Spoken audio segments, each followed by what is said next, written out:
Go ahead and start. Okay. Great. Make sure everyone can hear me.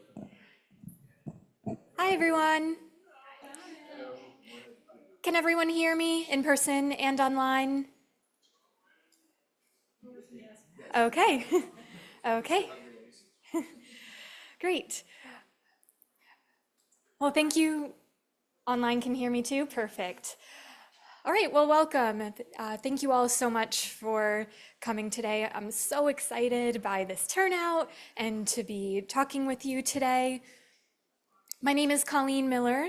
I'm the case manager as well as a GED teacher, English and Spanish teacher at Aquidneck Island Adult Learning Center in Newport, Rhode Island.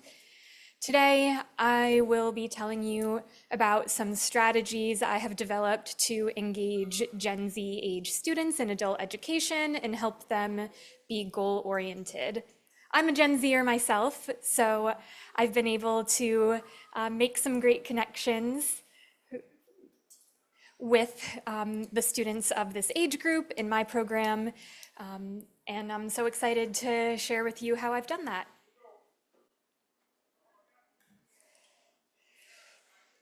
Here's an agenda. I want to start with a discussion of Gen Z students in adult education as a demographic. So who are these students in your programs? What stands out about them as a group? What are their struggles and strengths in adult education?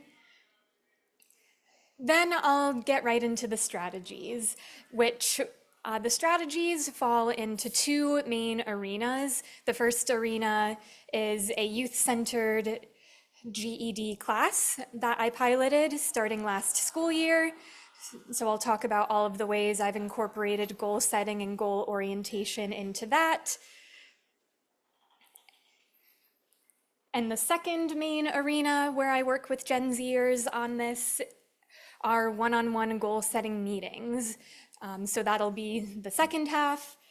Then we'll do Q&A, and I'll wrap up by saying a little bit about the results of this work and what comes ahead.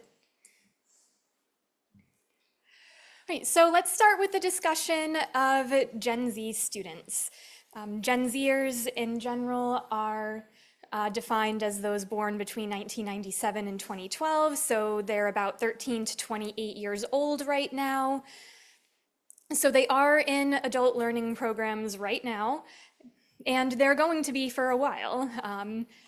My hope, of course, is that they're not in adult learning programs, multiple decades from now. My hope is that more and more of them will be able to get their high school diplomas and not be seeing us when they're 40 or 50 or older. So I want to put it out to the audience right now. Who are your Gen Z students? What are their strengths? What are their challenges?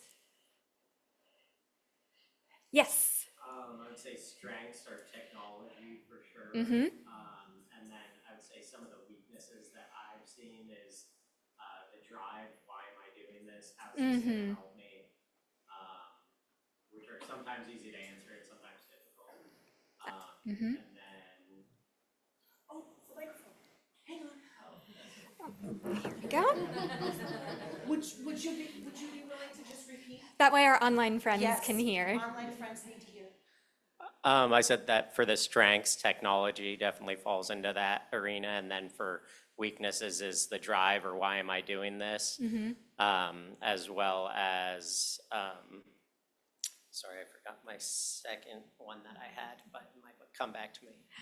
Okay, thank you. No, you go on. I'm passing. Oh, you're giving it to me.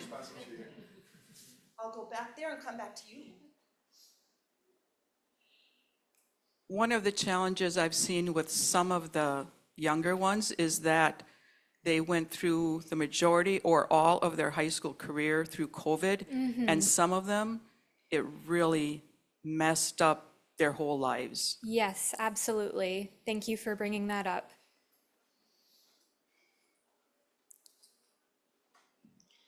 I think one of their strengths is adaptability more than anything else because they did go through COVID and they did go through a global trauma experience. So that's one of the biggest challenges I think they have. Absolutely.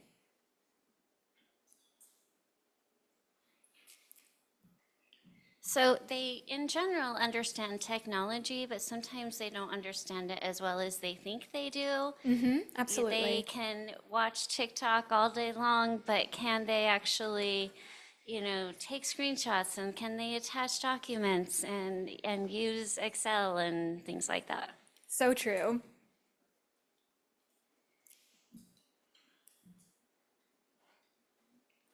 Get my exercise. Oh, I'm sorry. I have high school students, and I think they do understand technology pretty well, maybe too much to my detriment. Like, they always have to have their phone, their friends are texting them during class.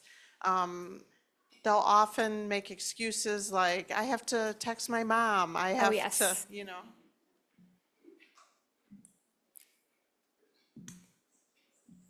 I think a lot of people try to make it look negative, but they really know how to, I like the word adapt, but multitask. They're truly that generation that the phones are a part of it, but they can do so many things at once that not all of us were raised with. Absolutely. Sure. This is great. Lots of I thoughts was on just Gen going to say Z. their social skills sometimes are lacking because of their phones. They're constantly looking at them. It can be a blessing and a curse, though, just because they'll text you if you want to communicate with them. So I've had to learn alternate ways of communicating with them that I might not have used 5, 10 years ago, maybe more like 10 years ago. But yeah, so just their social skills are lacking, but also it's like he said, it can be a strength as well. Yeah, and COVID feeds into that too, I think. Not being used to in-person interactions. I also feel like I'm seeing a lot more mental health issues with Gen Z students as opposed to older generations. Absolutely. All right, good. Well, one more? They are Perfect. fast learners when they want to. Yes, 100%. Absolutely. All right, so we have a lot of thoughts about Gen Z. Thank you all for sharing that. Are there any comments from our online attendees?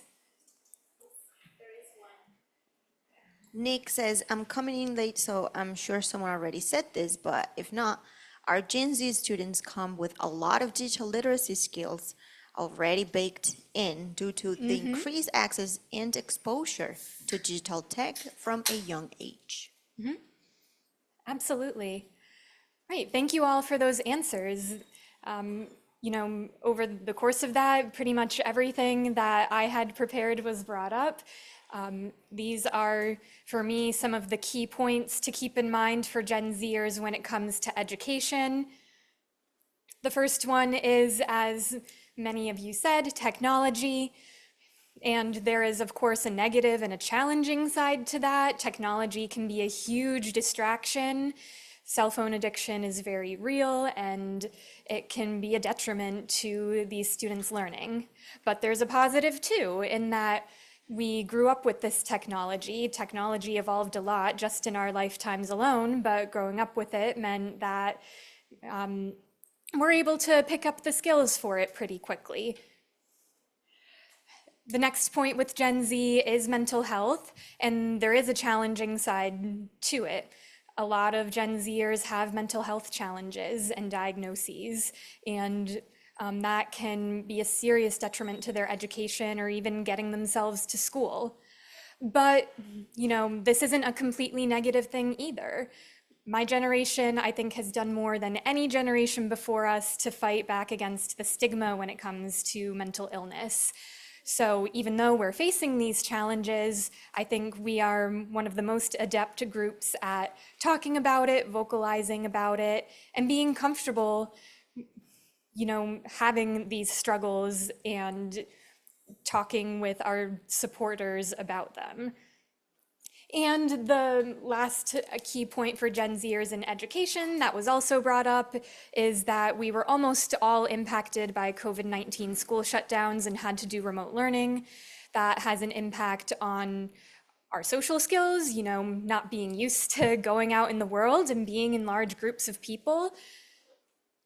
And for a lot of Gen Zers, it was a collectively traumatic experience and really changed their whole perspective on school and education, and really gave them, you know, a negative perspective on it and a lack of trust in the education system. So these are all things to keep in mind in general, working with Gen Zers. So how do we engage them?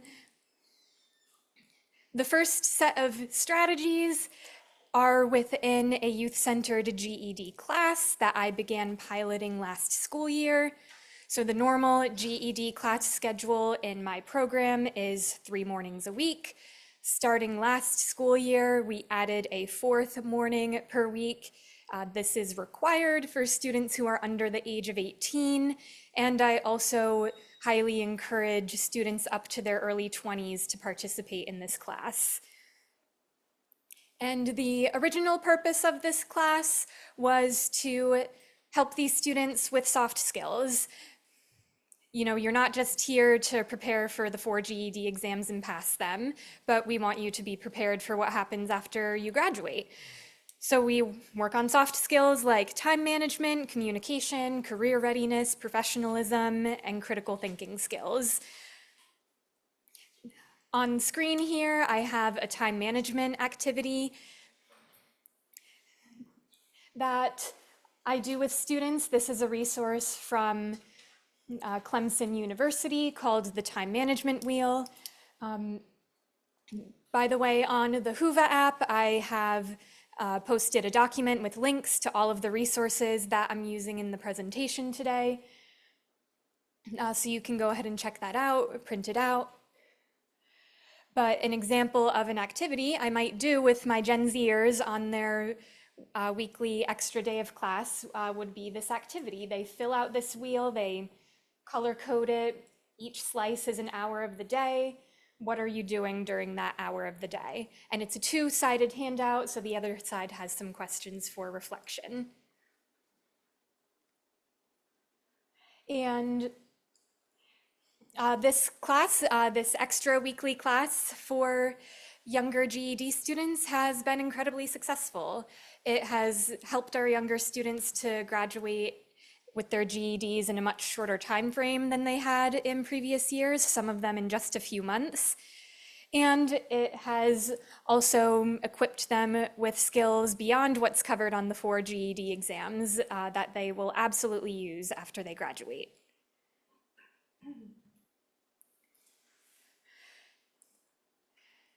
So how do I help the Gen Zers be goal-oriented in this arena? The first way I do this is through a few onboarding steps. This sets the tone for them from the moment that they enroll. And by the way, students are enrolling in this class at all points of the school year. When a new student starts this class, they first do an activity that goes over the basics of the GED. They read an article about the GED process and watch a video about it, and then they submit a written reflection to me about what they got from that.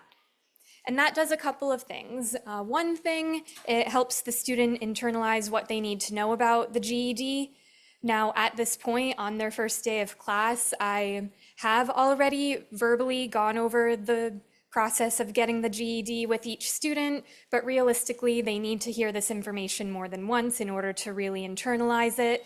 And they also need to hear it in different formats, not just me talking at them, but also, you know, seeing it in a video and reading it, and then synthesizing that information into a written reflection really helps it to stick. Another thing this activity does is it gives me really important information that I can use to engage these students later on in the class. It gives me an idea of what their hopes and expectations are, what they want to get out of this class, how excited or not excited they are to be here. And I use all of that information to plan my lessons with this group and build this class into something that they will be engaged in. The next onboarding step that new students take into this youth-centered class is a survey called What I Need. I have a screenshot of it here. It is also linked on that document in Whova. This basically asks students what they want to work on during this extra weekly class. The 3 days per week that they come to class, they're working on their GED materials, but on this 4th day, this is your space, is what I tell them. What do you want to do here to, be able to graduate as quickly as possible and pursue your interests and get as much as you can out of it?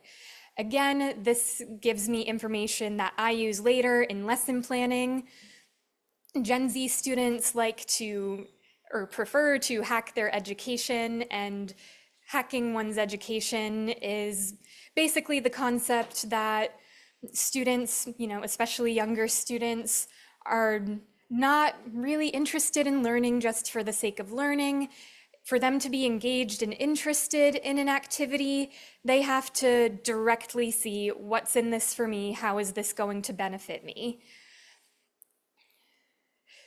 So I use the information that they give me to tailor the classes to them.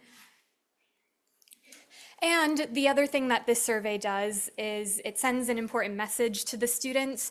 These students, a lot of them are coming right out of high school. They may have struggled in high school or not engaged at all, but that's not going to work here. You're at an adult learning center right now. You need to play an active role in your education. You need to take ownership, and it starts right now on day 1 by sharing some of your thoughts.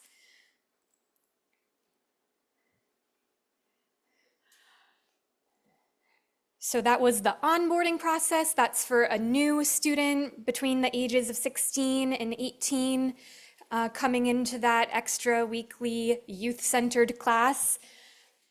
I also have a daily routine with this youth-centered class. This is designed to help keep purposes and goals up front without putting so much pressure on the students that they shut down. This has also, this routine has helped to deal with the students' resistance to attending on this extra weekly day of class. I start with letting the students play a computer game called Blukit.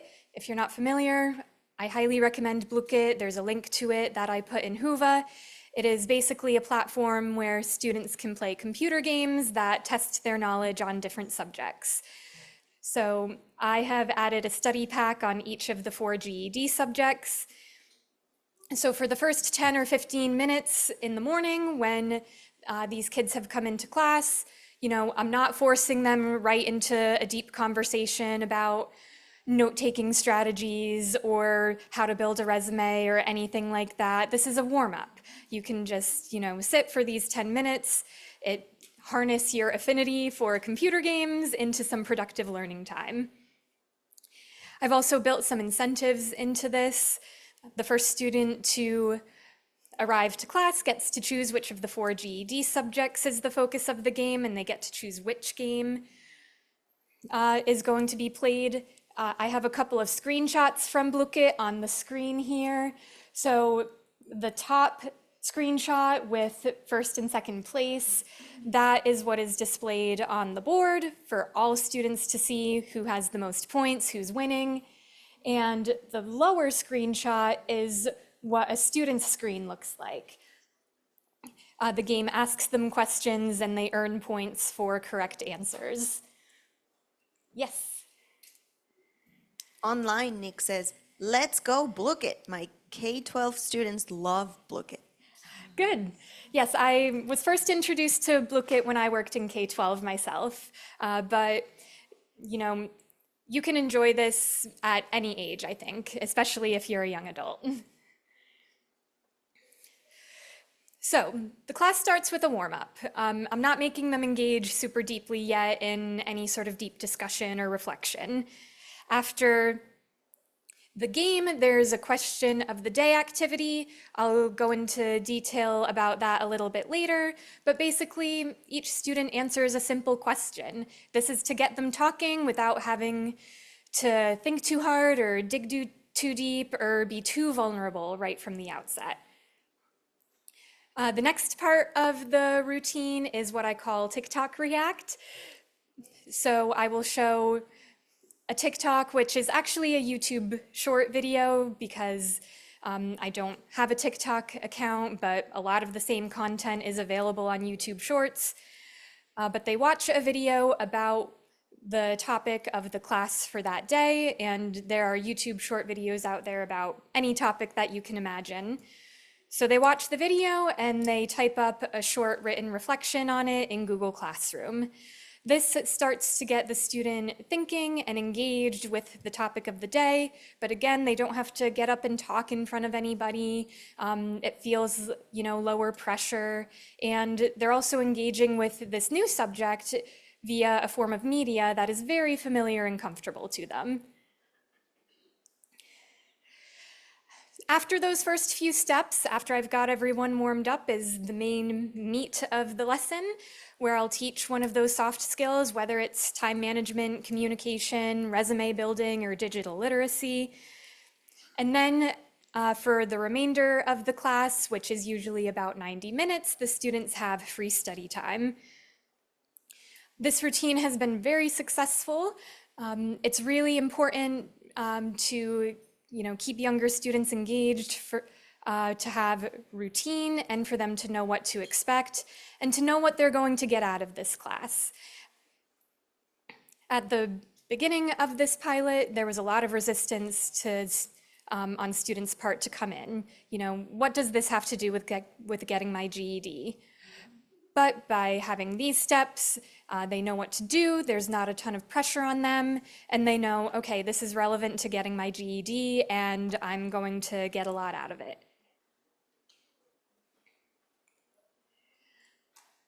All right, so next piece of the Gen Z-centered GED class are social and emotional learning strategies. I have implemented these into the class with Gen Zers, and it's been quite successful. And the first way that I build in SEL strategies is through the question of the day activity. So I'll get into a little bit more detail about that now. Again, this is a warm-up. It gets students talking, but not talking about anything that is going to make them feel pressured. Questions I've asked have included, if you could only eat one food for the rest of your life, what would it be? Or what's your favorite movie? Or what are your plans for the upcoming school break? Or do you think New Year's resolutions work? Very simple things like that. And before that question, it's actually a two-part question. So the first question is always, how are you doing today? That way it gets students used to opening up about how they're feeling. It normalizes that it's okay to, not be having a great day, but you're still here at school and you're gonna have a productive day.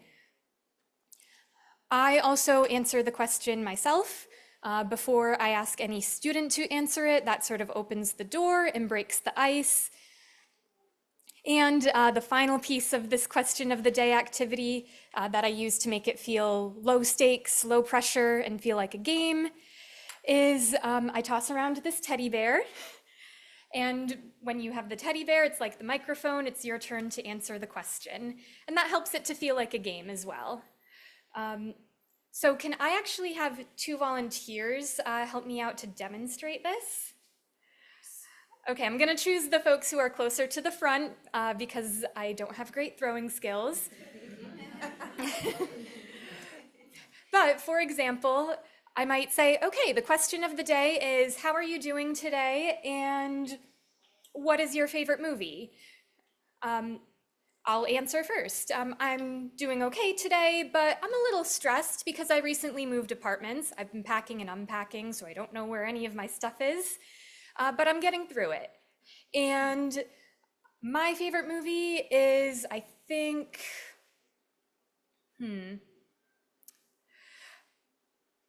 I really liked The Fall Guy. All right, next. Well, hello, my name is Leonardo. What was the first question? How are you today? Oh, I'm doing wonderful. Excited to be here. It's my first time here, so I'm actually doing very well. I love it. Uh, Favorite movie? I would say it's a 90s, but can't hardly wait. And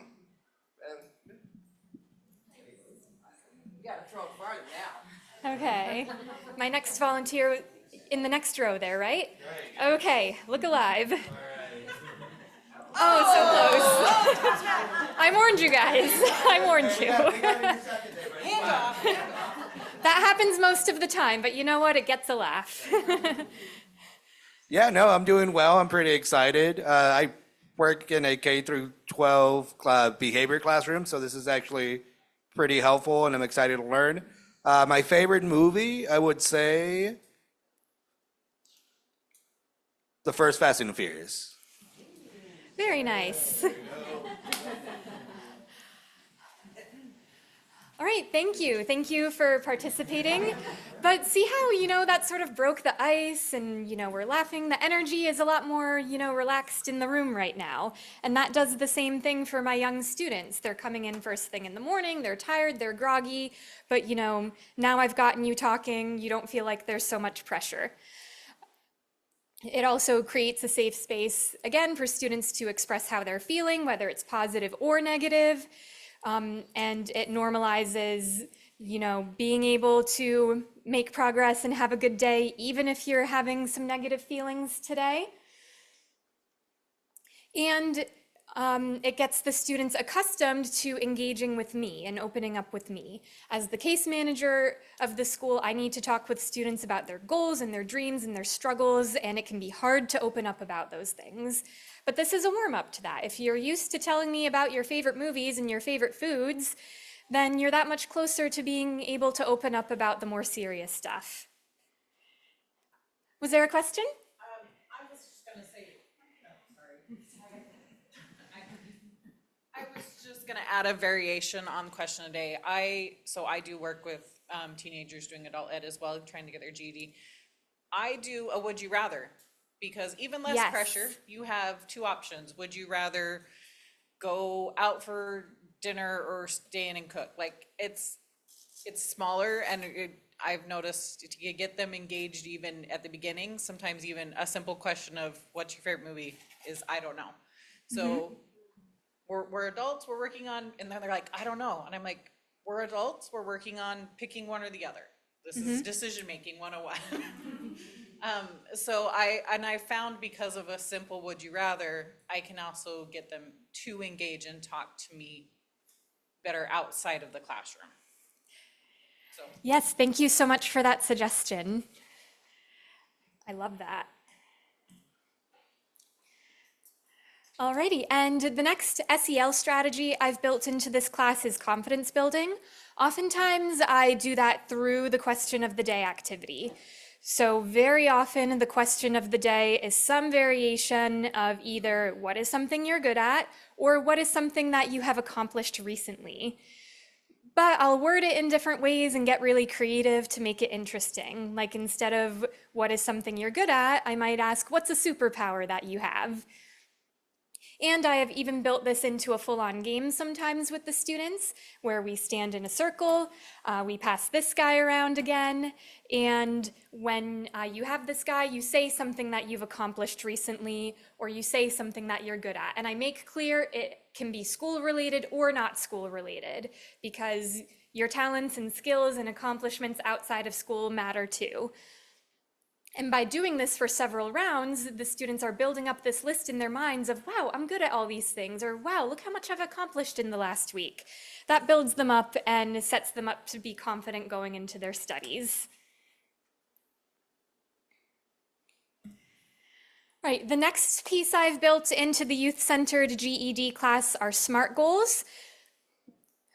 But before I get into how I've specifically built it into my class, I want to hear from you guys. What do SMART goals mean to you? Have you incorporated them into your teaching or your life at all?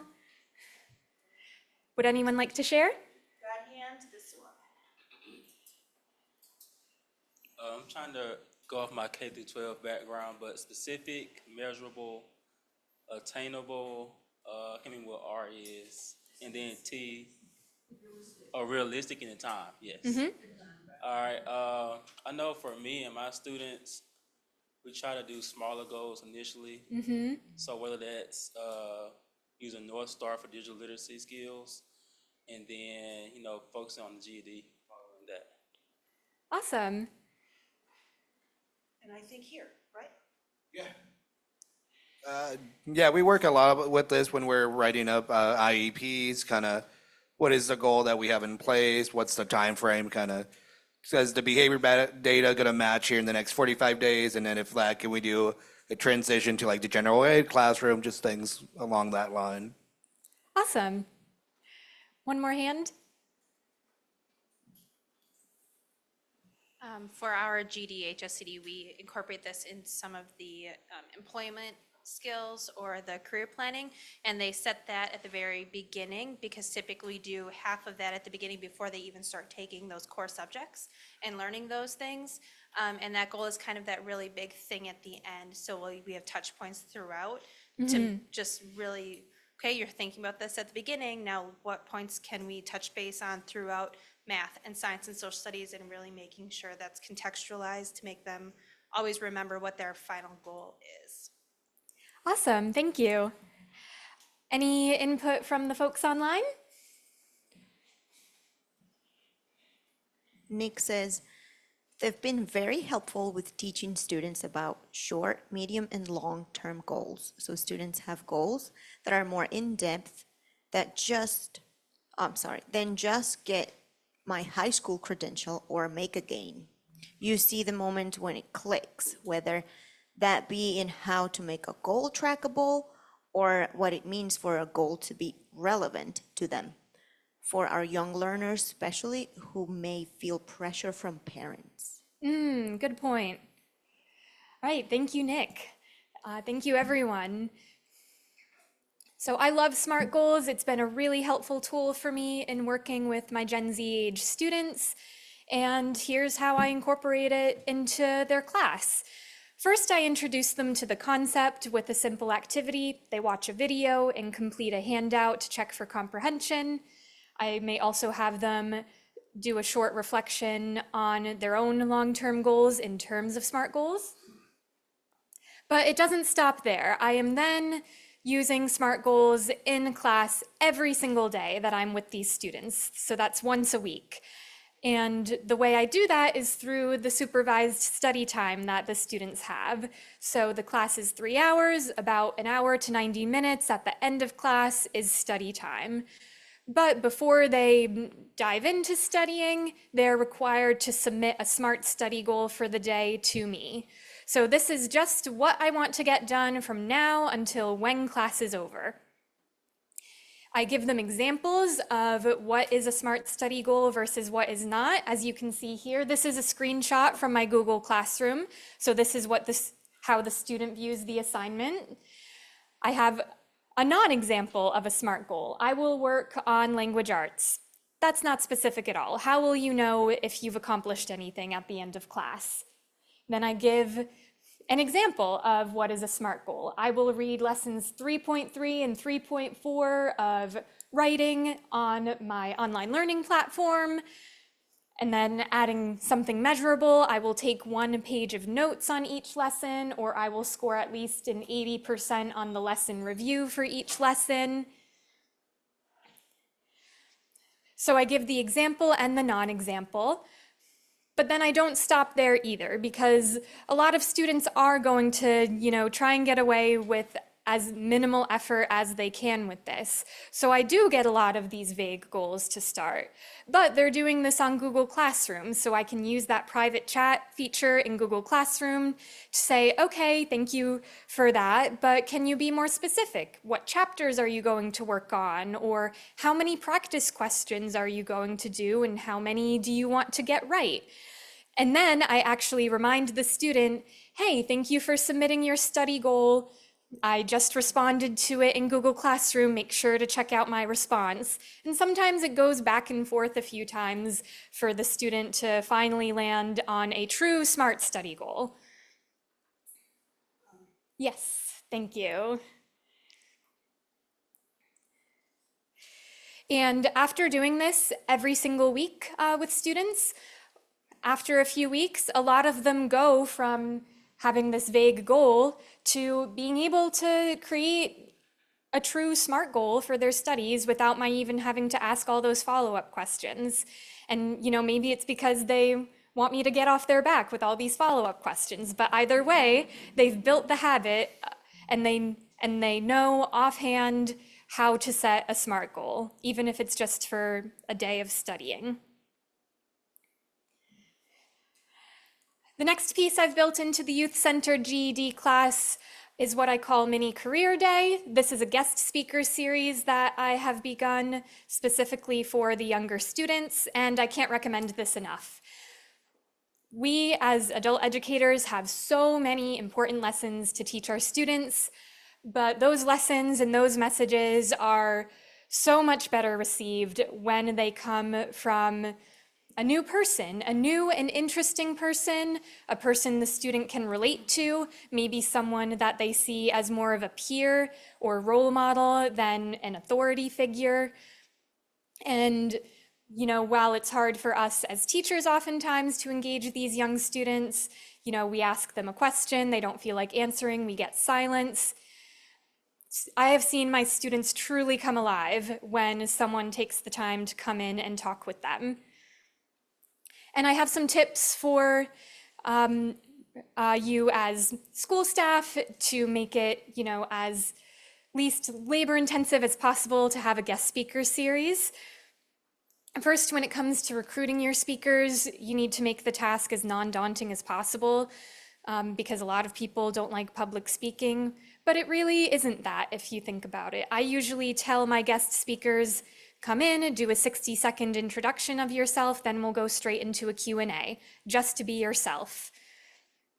It's also important to make sure your students are prepared because the level of interest and engagement they have with the guest speaker is going to be a reflection on your program. So you need to make sure they're revved up and ready to go.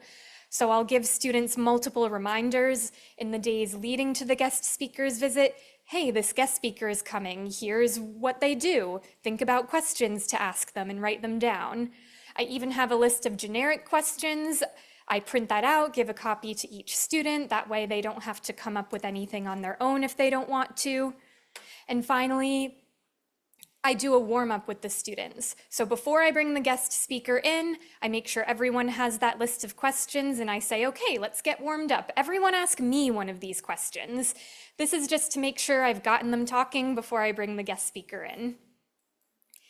And once the guest speaker has concluded, the room is really buzzing. People are really excited. It's a break in the monotony.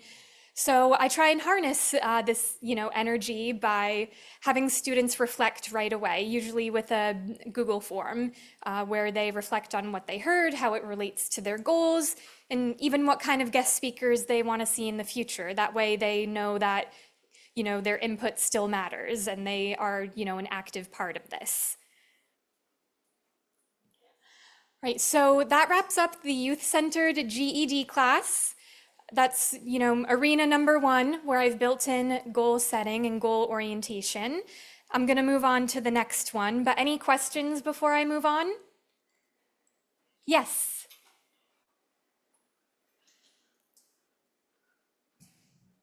You've just mentioned resistance to being in class. How are they told that they're, it's required for them to be in class, and how is that tracked, or I don't know. That's Great question. So at the student's initial intake, which is done with their parent if they're under 18, they sign an attendance policy. Basically, once you hit a certain number of unexcused absences, then they're dismissed from our program. And if they're under 18, in Rhode Island, because of the mandatory attendance laws, being dismissed from our program would mean they would have to go back to their high school, which a lot of them don't want to do. The GED program is so much better. You're in school for way less time, et cetera, et cetera.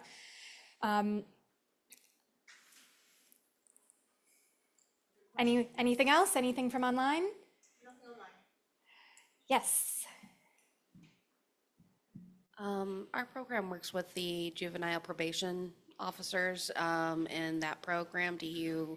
And some of them do have, because they are required to get off probation. Do you have trouble motivating them into coming to class and things like that?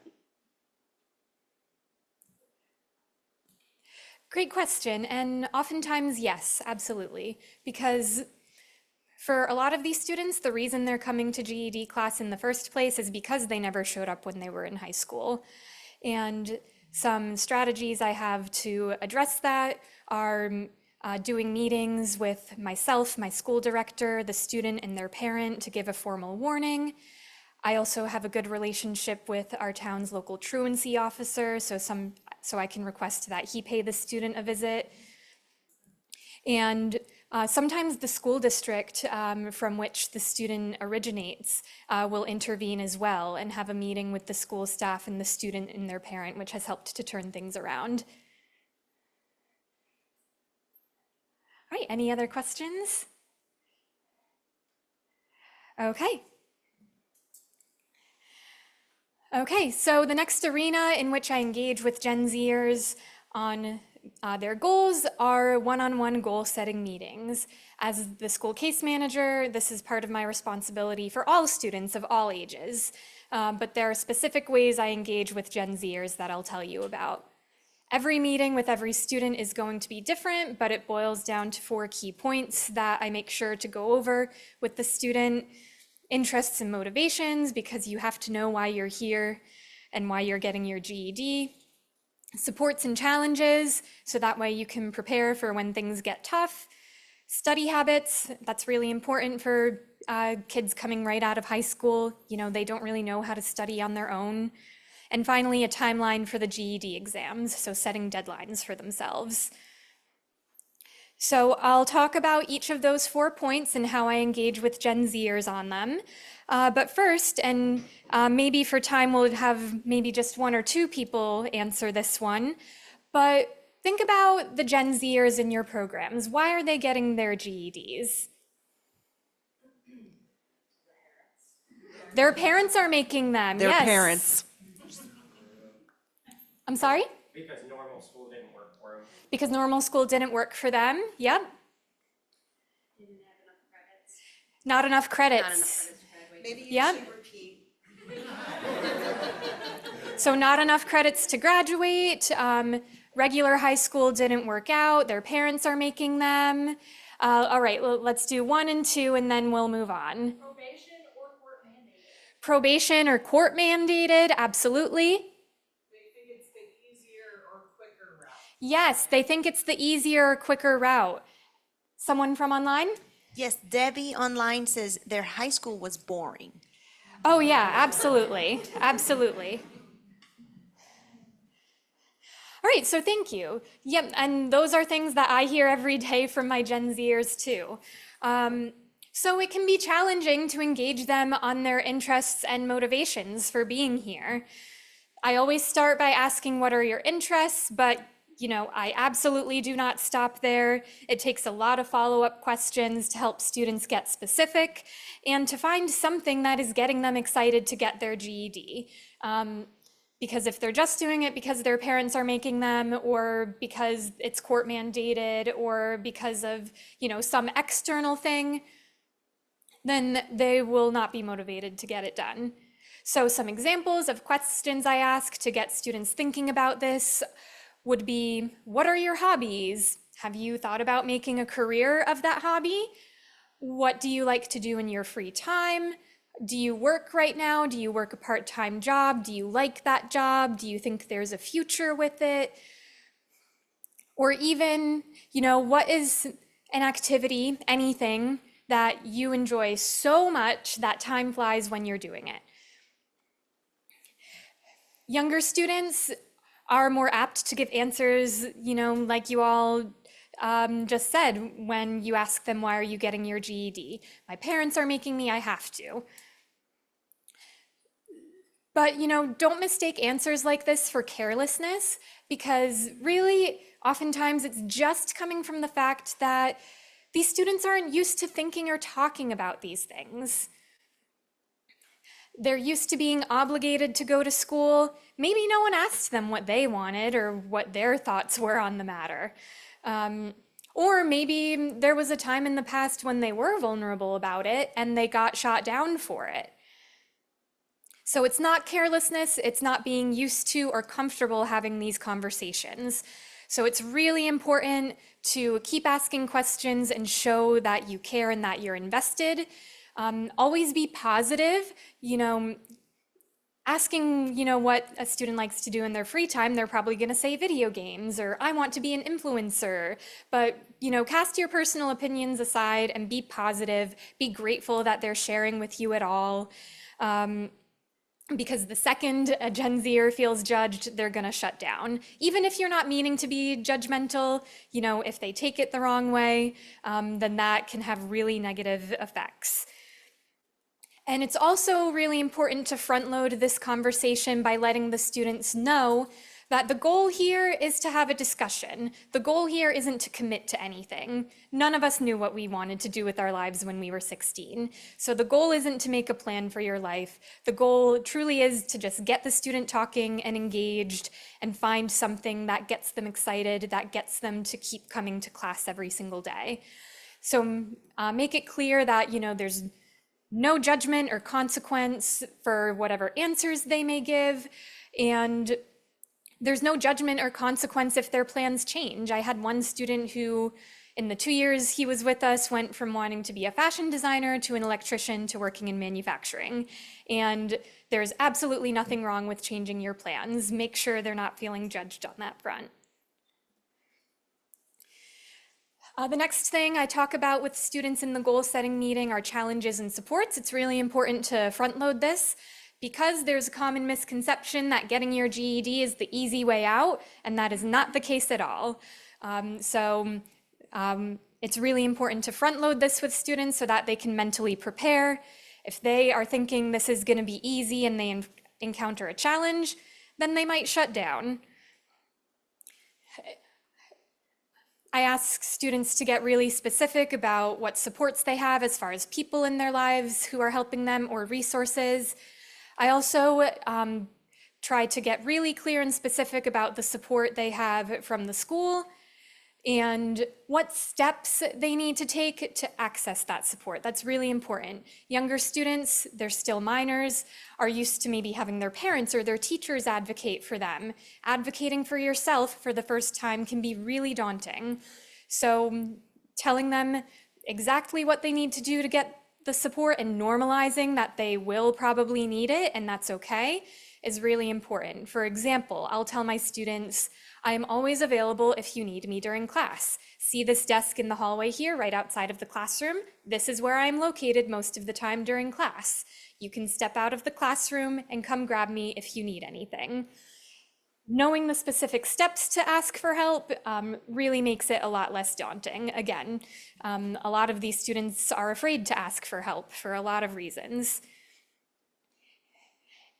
And asking about challenges is also really important. One, again, so that the students are mentally prepared for those challenges and don't shut down. It helps me as the case manager to know how I might need to support them. And again, it helps them mentally prepare. Older students can also become a source of support for younger students. This has happened organically in my program, where an older student will see perhaps a younger version of themselves in a younger student and take them under their wing. And that's always so wonderful and so beautiful to see. Again, our students have a lot to learn from us, but those messages are so much better received from someone that they see as a peer or a role model rather than the school staff or the authority figure. So it happens organically, but as school staff, you can also encourage it. I encourage younger students to introduce themselves to their classmates. And I talk to older students and say, hey, I noticed you were talking to so-and-so, and how are they doing? And thank you, keep talking to them. That can be really powerful.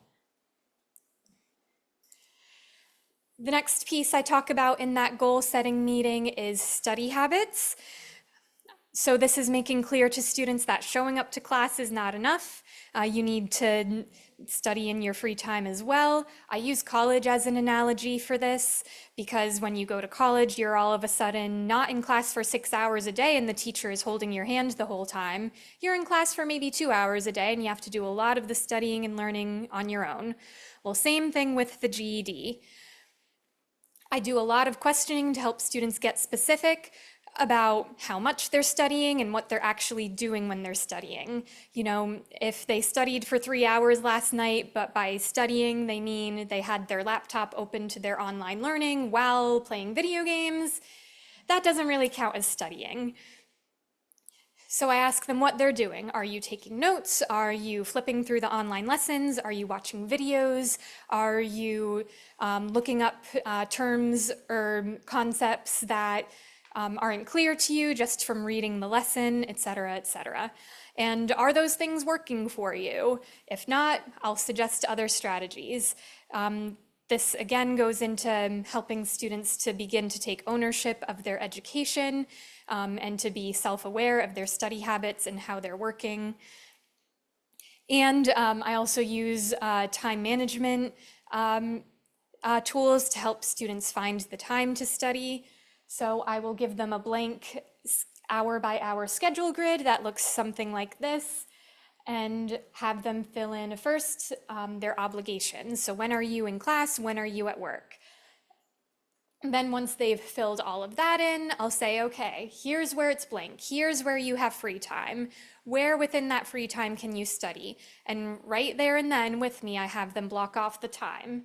And they take that paper schedule grid home. I also keep a copy for follow-up purposes, and that way they have a concrete reminder to help remind them to study.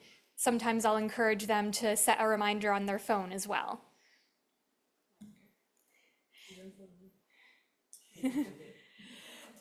The last piece of that initial goal setting meeting is the timeline. This is a really important thing to talk with Gen Zers about because they're not used to having this flexibility and control within their education. They're used to going to school and the teacher says, okay, your science test is on April 15th, and that's that. But, you know, in this program, you have to decide when you're going to take those tests, which is great. You have a lot of flexibility. You can learn at your own pace. But it also puts responsibility on your shoulders. You have to make a plan.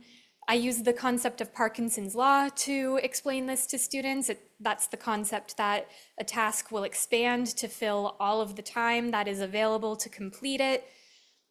And that's the reason that, you know, a lot of college students, for example, will wait to write a paper until the day or the night before, even if they had several weeks to do it. So your teacher's not giving you a deadline. If you don't give yourself a deadline, then you might be stuck here. You know, you don't want to be here for 2 years getting your GED. You'd probably rather get it done in 6 months. So you need to set those goals and write them down to make that happen. It's also really clear to front load that there's no pressure or judgment. The plan can change. If you don't take a test by the date that you set out to take it, that's okay. There's no punishment. It simply means changing the plan. So I have students fill out this worksheet in which they set a date that they will aim to take the ready practice test and the official test for each of the 4 GED subjects. This handout is also on WOVA, so Huva, excuse me, feel free to check that out. And it's another thing that the student takes home and has this concrete reminder, and I hang on to a copy as well. So that's the initial goal setting meeting. It's also really important to follow up. Make sure these students know they're not going to get away with saying one thing in that initial meeting and then doing something else. And some ways I do that are being present during the class. Every chance I get, you know, whether it's in passing in the hallway or otherwise, I'll chat with students about the interests and motivations that they told me about in that meeting. Like, hey, how did that job interview go? Or something along those lines. We also have tools as a program that we use for tracking. This spreadsheet is one example. This is a spreadsheet in which we track the dates and scores of each student's ready practice test and official GED test. This way we can see at a glance, oh, so-and-so hasn't even attempted a test in the 5 months that they've been here. Let's talk with them about it. Yes, thank you. Another tool I have personally, I have a to-do list on paper that I use for myself each day. I have a section of that to-do list that says who is taking a GED ready practice test today, who needs to schedule an official test. So that way I can, if the student isn't taking the initiative to take that ready practice test themselves, I can knock on the classroom door and say, hey, remember you said you were going to take the ready test in science today? Let's get you set up on that. I'll do formal follow-up meetings as well. That's where having my own copy of the schedule grid and the timeline handout really helps. So that way, in case the student lost it, I can at least show them, here's what you decided to do a few weeks ago, how's that going? But again, make sure this discussion is free from judgment. Always have fresh copies of both of those handouts because, that way on a dime, you can say, okay, that's fine that didn't work, let's make a new plan.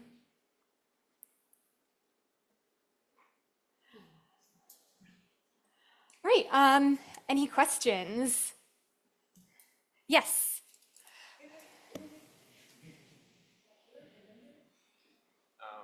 It's not really a question. I'm also a fellow Gen Zer, so everybody talks about with Gen Z of they have to know the why of why am I doing this? Mm-hmm. Potentially there are ways to kind of circumvent that if you are able to be relatable to them. I've had teachers in classes in college where I thought it was the dumbest class I was gonna do, but they found a way to relate it to something that I could conceptualize, and then the light bulb went off and I was like, oh, that's easy. So if you're able to understand and know your students and you kind of know what their interests are, you might be able to get around the why am I here, why am I doing this? If you're like, hey, I know you like sports, have you thought about it in this way? And they're like, oh, that makes sense. So just food for thought. Yeah, that's so true, and thank you for bringing that up, because there are students in my program that never get past the point of, I'm just here so I can graduate and get out of here and not have to come to class anymore. But there are alternative ways to engage them.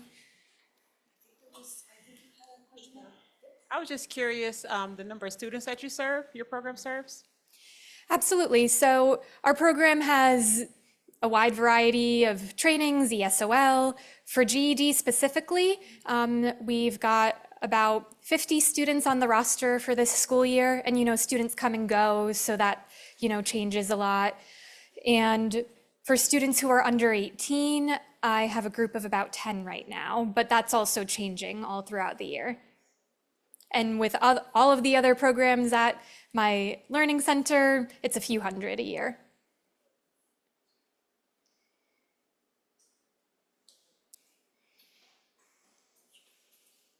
How many students do you graduate a year? That's a great question. The minors, the 16 and 17-year-olds is what I'm. Great question. So that's actually part of what I was going to conclude with. Last year, we had a total of 22 GED graduates, 8 of them were minors. And I don't have data for previous years because that was actually my first school year with my program.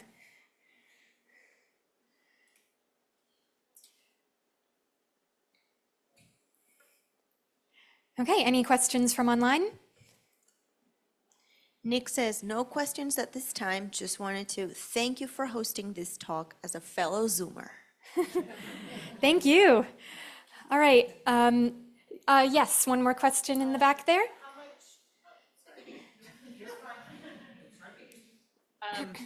So with them being under 18, do you engage the parents? How much parent contact do you have? And is there any way you track that as well? Yes, absolutely. So if a student is under 18, then I'm engaging with their parent from the very beginning. The parent is part of the initial intake meeting. The parent, as well as the student, signs off on the attendance policy. And, you know, if the student doesn't show up to class in the morning, the parent is called. If there are any behavioral or other issues, then I have a meeting with the student and their parent.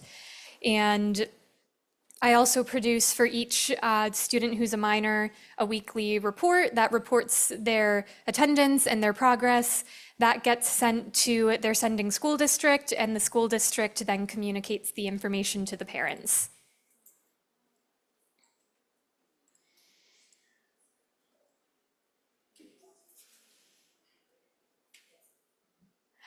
Right, I do have a couple of just concluding notes if there's no more questions, but please, if you think of them, let me know.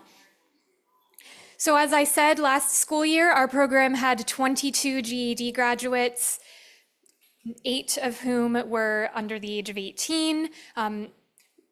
And that was actually our highest GED graduation numbers since before COVID-19 hit.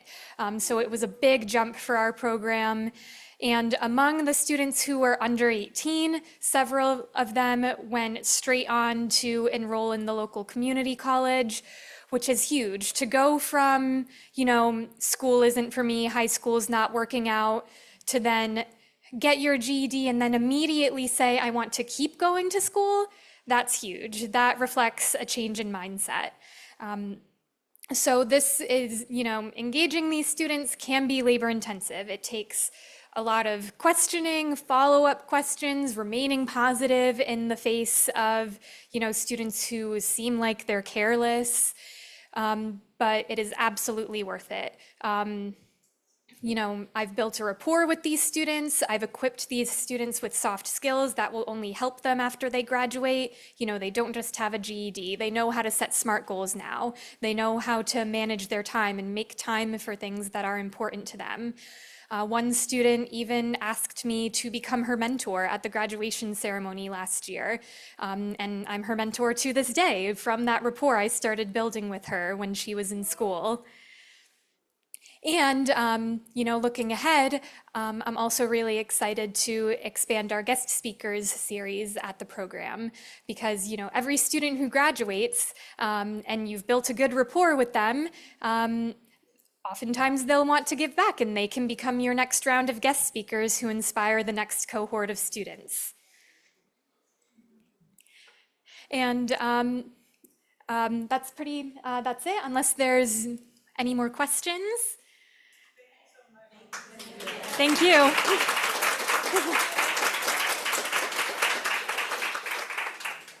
right, and all of the handouts and tools and resources I mentioned are on Whova, so make sure to check that out. And thank you guys so much. Thank you for your participation and everything. It's been a pleasure. Thank you so much. You're so, like, I loved everything because I have a 12-year-old daughter, so might not have anything to do with my program, but the way you told me when I asked her, what do you want for dinner? She's always like, I don't know. But you're give her those 2 options. So it doesn't pertain to my students, but I like all that you share.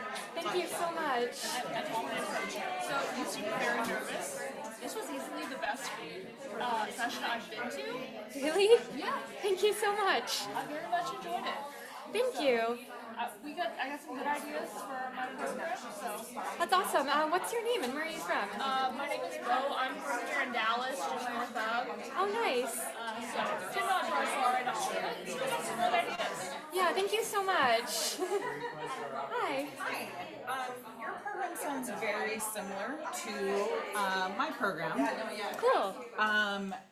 So I am the adult ed mentor, and we have a class just for 16 to 18-year-olds that is just covering the 4 basic subjects because we find that most of them don't have enough foundations to do the GED, so that we just cover the language arts, math, social studies, and science with them. And Okay. I track them and do similar to what it sounds like you are doing. currently our program does not require them all to be into my class, which I would like to because we lose them otherwise. Yeah. So, I very much appreciated because, our principal put this into play. My adult ed program is also part of our alternative high school. And so we do get students from the alternative high school that as well, and, anyway, I appreciated it. I would love to be able to have more contact with you though, because our programs do sound very similar, and if you, I don't know. Yeah, I'd love to as well. Where are you from, by the way? I'm from Utah. Okay, neat. Box Elder County. It's northern Utah. We're more rural area. There's 2 high schools in the county that we're in, but we're finding more and more teenagers are actually going to adult ed in our area. Again, probably results of COVID and things like that. Oh yeah, for sure. And so this was my principal's kind of pilot program to meet the middle of the road needs. I mean, I wear many hats on what I do, but I track all of the teenagers from that class. I track their attendance. I contact parents. I would love to be able to offer them more than just getting to the test, though, which is why I really appreciated what you were saying. Thank you so much. Yeah. Yeah, I'd love to talk more. My email is here. It's on Whova as well. I'd love to grab your info too, and we can chat. Yes, because it sounds very similar to what I do. When you say you're a case manager, what is that like? So I'm considered a para in my school environment, which is like a teacher helper. You're mentioning case manager. What does that mean? I guess I'm also wondering, like. Yeah, and honestly, it means so many different things on different days. Overall, I am available to all of the students in our program, so that's, a few hundred a year. That's what I was wondering. Is that more like a school counselor type role? So I don't have any licensure as far as mental health counseling or social work or anything like that. And I make sure that I make that clear to people. But any student in our school can request a meeting with me if they're having difficulty with basic needs, so I can provide referrals for them for help with food, housing, help around the holidays I've helped people with. And then I also, make myself available as a source of emotional support. Or, if a student is failing in their class, or if it's 2 weeks in and they failed their first quiz, then the teacher of that class might reach out to me, and I'll set a meeting with that student and work with them on study skills. But a lot of my time is focused on the GED program and working one-on-one with those students. So you also mentioned teaching. So I have multiple roles. In the afternoon, so in the morning I spend time with teenagers. In the afternoon I actually go into our county jail and do correctional adult ed. So I wear many hats. And you mentioned you do teaching as well with the GED, is that? So my main role in teaching with the GED is that youth-centered soft skills class. Sometimes I do fill in if we have three additional GED teachers who focus on the 4 subject areas. I'll fill in for them if ever they need that. I also teach an ESOL class. I majored in Spanish, so my school has a partnership with a local business to teach English to their Spanish-speaking employees and teach Spanish to their English-speaking employees. So I teach those classes as well. Again, wear many hats. That's part Yes. of adult ed. Well, I actually have I have a bachelor's in social work, so I actually enjoy the networking, teaching them realm more than just being anyway, I wear many hats. So can I write it down for you? It would just be. Oh yeah. If that's okay. Of course. Again, my adult ed for youth program has only been running the first year like this last year, and so I'm trying to tweak things. Share that. and I thought you had a lot of excellent ideas.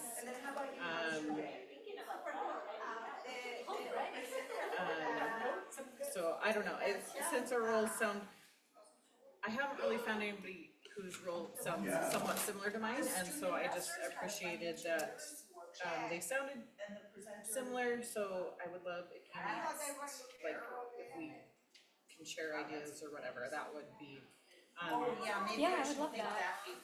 helpful, because again, I haven't found anybody that has kind of, again, the youth in the morning and, I mean, I also help track our online high school diploma adult learners too. So I do wear many hats, but this role is the role that specifically, I really haven't found anybody that shares a similar role of tracking like just the teenagers and such. Yeah, that's very true. I've had a similar experience at this conference.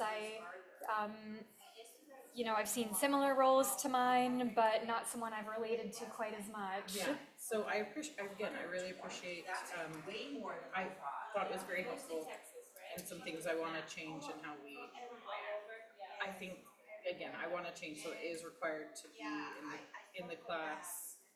It isn't currently required, and so. Yeah, and honestly, what helps me a lot with that is it's the law in Rhode Island, so I can use that to back The struggle myself is up. actually, Utah's laws have changed, that there is no repercussions for truancy. And so there's nothing really to back us up, but they all don't wanna come to class, right?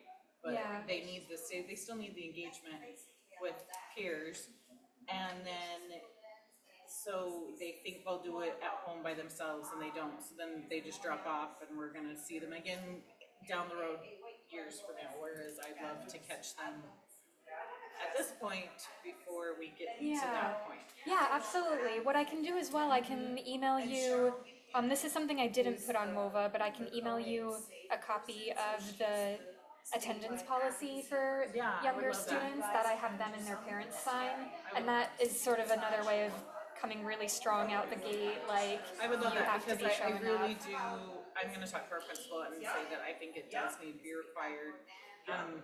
Most teenagers are not independent enough to be the self-starters to do it on their own, and they need our class, and they wanna tell us they don't need it.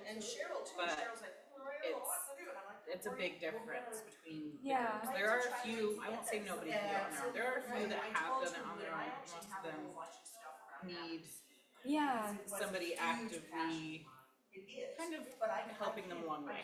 So and giving them that nudge. Yeah, thank you again, I really appreciate it. It was very nice to meet you.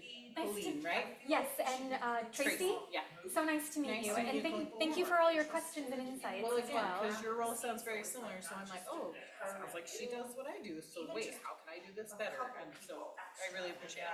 Thank you. So we'll work on that when we get. It's a needed realm, and For sure. that's why my role came about, is because it was noticed that we're getting more and more teenage learners in adult ed, and we need to somehow fill in the gaps that we're missing. So I really appreciate it. It was very Wonderful, thank you so much.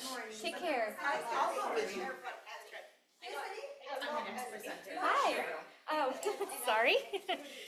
Okay, Clear the runway that here. was flawless. Really? Yeah, that was brilliant. Yay, thank you. And you finished 5 minutes early so people can come on up and chat with you and hang out and get information. So I can't tell you, you should feel very, very good. That was brilliant. Thank you.